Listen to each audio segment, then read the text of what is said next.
first question there, I'm going to modify a bit. It says, what are the main attractions to consider studying at Mohawk College, which is what you already spoke to us about. I would just like you to clarify a bit on one or two things, especially the research that is done at Mohawk College.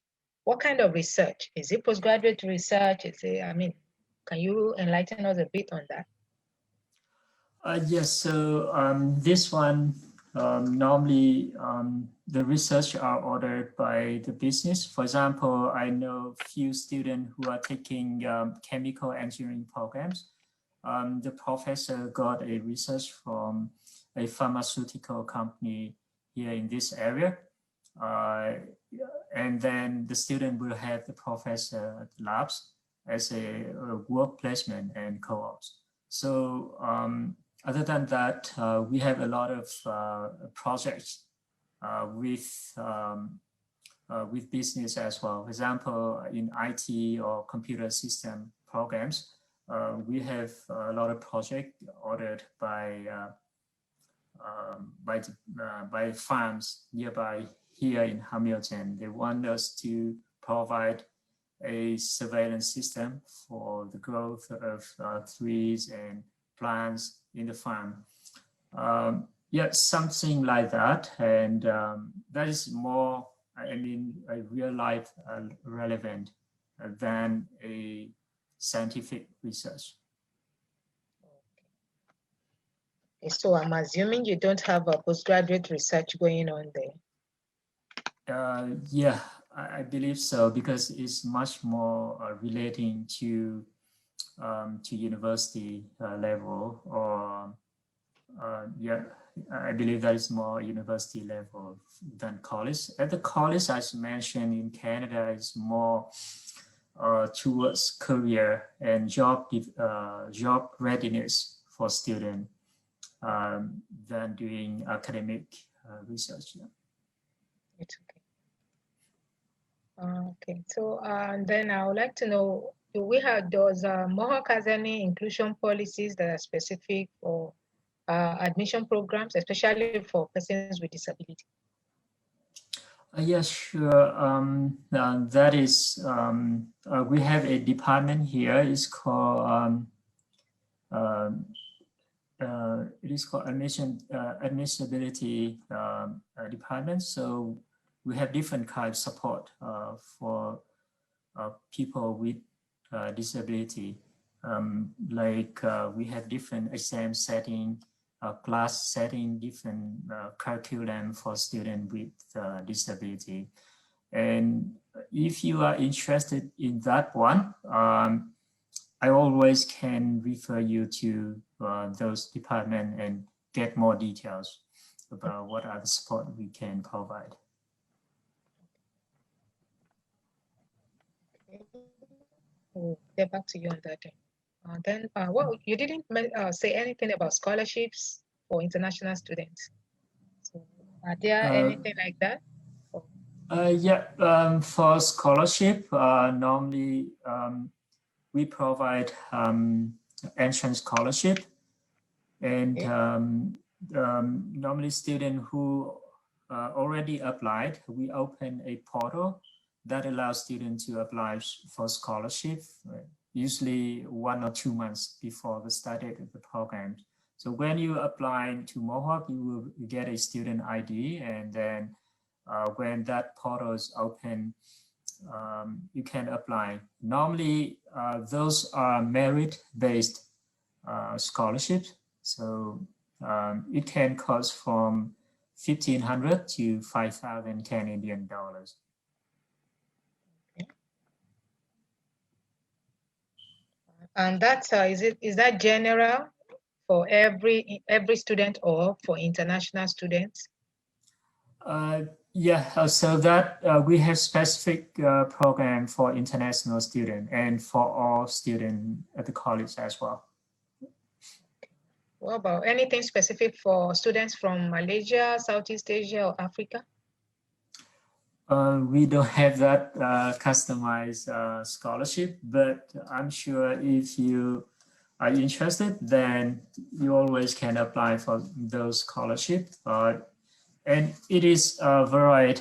It can be based on academic performance. It can be based on your English skill, like your IELTS mark. And it's also based on your social activities as well. So it's different type of scholarships. Okay. Okay, so do your students get permission to work off campus, or they have to just work within the campus? Yeah, so for students who study at the college, normally under the rules and regulation in Canada, you are allowed to work 20 hours a week off campus. On campus, there are no rules, so you can work unlimited. But the thing is that you cannot work too much, because when you work, for example, on campus at Mohawk College, you need to file tax. And when you finish your program and apply for work permit, the immigration officer, they will see if you work a lot and you don't focus on study, then they may consider that it is not good. But anyway, talking about on campus as well, every semester, we provide around 120 on-campus jobs for students. So you can be a part-time tutor for new student, you can be mentor for new student. You also can apply for supporting staff job, like work in marketing, work in lab assistance, or other administrative job on the campus as well. And I see a lot of students from Southeast Asia, you are very good in math. I see a lot of students working as math tutor for local students. That's really good. Yeah. Okay, then let's see. Next question there. Your tuition.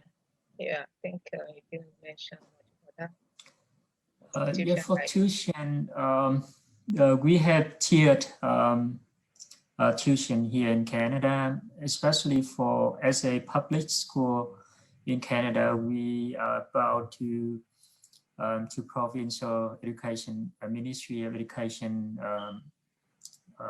tuition scheme. So normally it's based on the qualification levels. For example, if you take diploma, advanced diploma, I believe that the tuition is around 8,000 to around 8,600 per semester.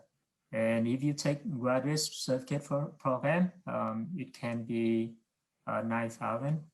And if for some very specific program like aviation, it can be 10,000. But normally the tuition is ranging from 8,600 to 9,000 per semester. So then what's cost of living? What's it like at Hamilton? Yeah, it's the cost of living here in Hamilton. As I mentioned in my presentation, the rental may cost you around 450 to 500 a month. And then if you're adding something like phone bills, like books and everything, yeah, it costs you around 800 to 1,000 a month to study here. And anyway, just to mention about this, when you apply for visa to Canada, to be an international student in Canada, normally the immigration requires you to prove a fund that you can pay for 1 year tuition fee, and also you have at least 10,000 to cover the cost of living. But anyway, as I mentioned, it may vary by different lifestyles, but it may cost you everything, including books and The cost around 800 to 1,000.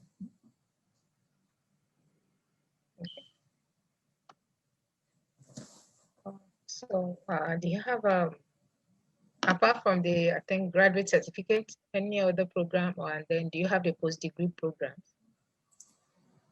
Yes, so our program mostly are a postgraduate program that is 1 year or 2 years.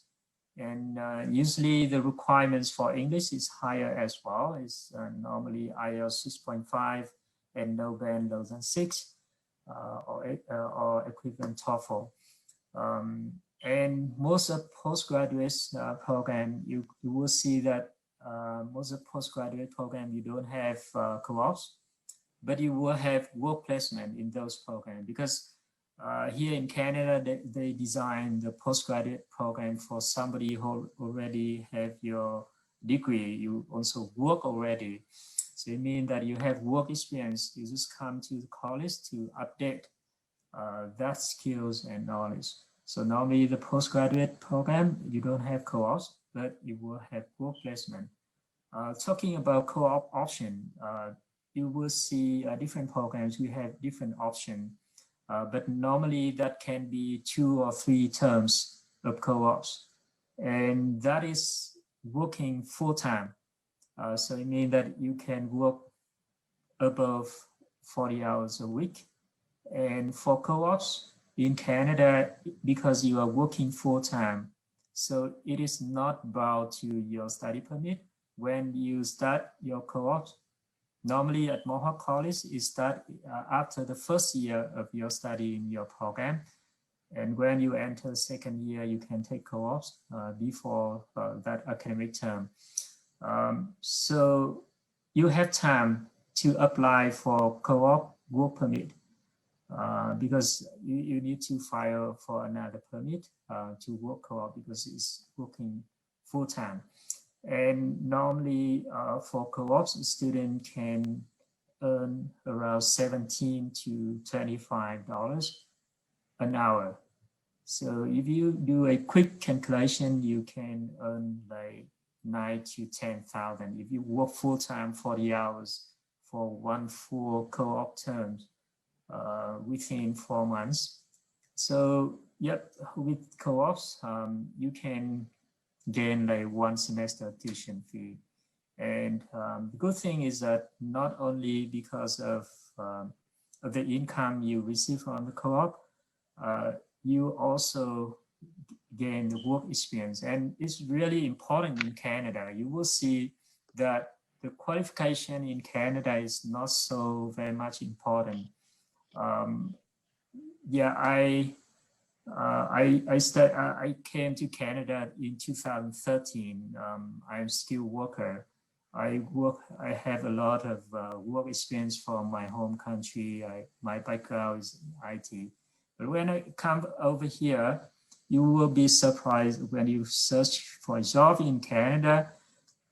This just require higher, diploma, advanced diploma qualification.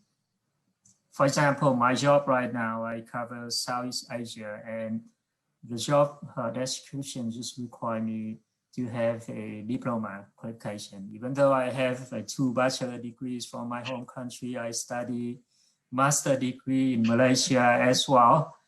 But when in the interview, I need to hide them. I just provide them, okay, I got a bachelor degree in business from Vietnam. That's all I have. And otherwise, here they call it overqualified. If you got master degree, they have to pay you more, but they don't have budget to pay for that. Then, yeah, that's quite interesting. When you come to Canada, you will see that. But anyway, you can do a research yourself. There is a website called Indeed.ca. That is the biggest job search website in Canada. You can do any search, like you search for to be accounting, for example. You put in the keyword accounting there. You will see different requirements and see how many jobs that will be posting now. So yeah, that is a good way. Normally, I recommend a student to do a research themselves about labor market in Canada. Okay. So do you offer the foundation program? And do you Yes, accept SPL? we do have few programs. It is not like SAT or AP or GRE, but here in Canada, sometimes if you want to go to university or go to college, that is some foundation programs. For example, we have pre-health, we have pre-media, we have pre-technology programs. Those programs prepare you to enter another program at the college or university. So it is quite a little bit different to the United States or Australia in that term. So those programs just prepare you to the study area, your future study area. So do you accept SPM and IGCSE? No, we don't. All the program at the college, at Mohawk, we require students to have at least high school completion. Yeah, that's high school completion. Yeah. That's oh, K11. Sorry. You mean that do we accept that? Yes. We accept those. Yeah, we accept those. Oh, okay. Not we don't provide those, but we accept those. Yeah. Okay. You mentioned about the education support program. What's that like? What qualification will the person be getting, and who qualifies to take the program? So this program is really focused more on supporting students who have difficulties, like physical or mental difficulties. So it means that if the student already have a background in education and now they want to have more knowledge and experience in working with those students who already have difficulties like that, then this is a program for them. So, okay. Is there post-payment tuition fee? I'm not sure if I get the question right, but I think that has to be, I think it has to do with when do you expect the student to pay? When does the student have to pay tuition? Yeah, thank you very much for the question. Actually, I would like to explain more about the process. So whenever you submit an application form and the package, we process a letter of acceptance within 2 to 4 weeks. So it means whenever you send the complete application package, we will do assessment within that time. And we provide a letter called letter of acceptance. And from the date of letter of acceptance, you have 20 days to pay what we call confirmation fee, or just in simple term, it is a deposit to the school. And it is 2,200 Canadian dollars. And at that time, you will get a receipt from the school that you paid already the deposit.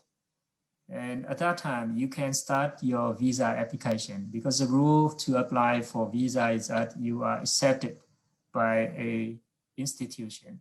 Yeah. And after that, the remaining balance for the first semester tuition due 2 months, normally 2 months before started. For example, the normal timeline, for example, you apply for for January 2021, for example, and you apply now today on August 27, then you will receive a letter acceptance about September 10, something, or to September 20. You will receive a letter acceptance from the college. And then from September 20 to October 10, you will pay 2,200 deposit. And normally the tuition due maybe in November, the remaining balance. So for example, your tuition is 8,600, so you pay 6,600 by November. You said from the acceptance letter, 10 days, or how many days? It's 20 days, 20 days 20. to pay deposit. So what happens if the student is unable to pay in 20 days? For us, that is the timeline, because normally when you pay, then you can start to apply for visa. Otherwise, according to immigration, it means that you haven't accepted the offer from the college yet, so you cannot start your visa process. So I mean, you pay that is an indication that you start a visa, or you were late for visa, you cannot come in January. So I recommend to keep that timeline to make sure that you get a visa before starting, and come to Canada in time and prepare yourself for your study. Okay, so I'm trying to confirm it's a suggestion, it's a recommendation from you. It's not like I'm going to lose the offer if I don't take it in 20 days. Yeah, Assuming... normally don't you don't lose your seat, but for some program, like it's very high demand program at the college, the seat can be full, and without the close match to the timelines, then yeah, the seat are not guaranteed. Okay. Then you mentioned about the Canadian healthcare program for foreign trained professionals. Does that come with a co-op option?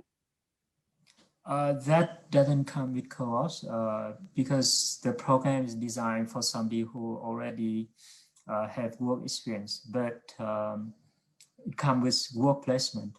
Yeah. Okay. So a little bit more details about work placement and co-ops. Co-ops is mean you work full-time, and at the time you're doing co-op terms, you don't study at all.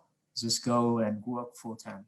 But for work placement, that is a part-time work, and yeah, normally is in line with your academic semester, and you don't get paid for work placement. Oh, okay. But they can still work. They can still do their 20 hours of work. That's right. Yeah, they still can work. The PhD graduate stream, what's it about and how does it work? Yeah, just thank you for the question. And I just want to clarify, what is the option for student after their graduate rate? Sorry? Yeah, I mean, your question is about what are the options for student when they graduate from the college? Yeah, that's one part of it. Then the second one is about the program you mentioned, the PhD graduate stream. You mentioned while you were speaking. So I said, can you maybe just throw a little more light on that? Oh yeah, so for that one, actually it is not available for Mohawk because we don't provide a PhD qualification anyway. But I mean that when you take a program at the college, 2 or 3 years program, you will be eligible for work permit for 3 years afterwards. And if you take 1 year programs, you would be eligible for 1 year postgraduate work permit. So that is an option. And normally I see a lot of students who come to Canada because nowadays in Canada, all the immigration programs are point-based. So they using a point system to calculate your work experience, your study in Canada, and Canadian experience as well. So PhD is one of the stream in that one where PhD programs will have more priority, more prioritized in terms of academic study in Canada. That usually allow if the student who had already study in Canada and they have PhD degree, they can apply for PR, permanent residency. And I see a lot of students here they come with already a PhD, and now they come to Canada and take another PhD and postdoc program and apply for that stream. Yeah.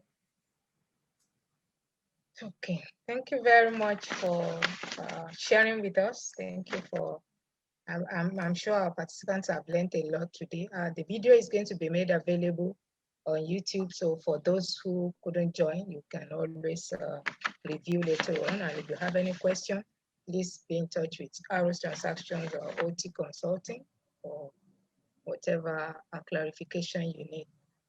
Thank you very much for today, Nathan. We appreciate your presentation, and we will be in touch as soon as any of our participants shows interest in coming to Mohawk. Thank you.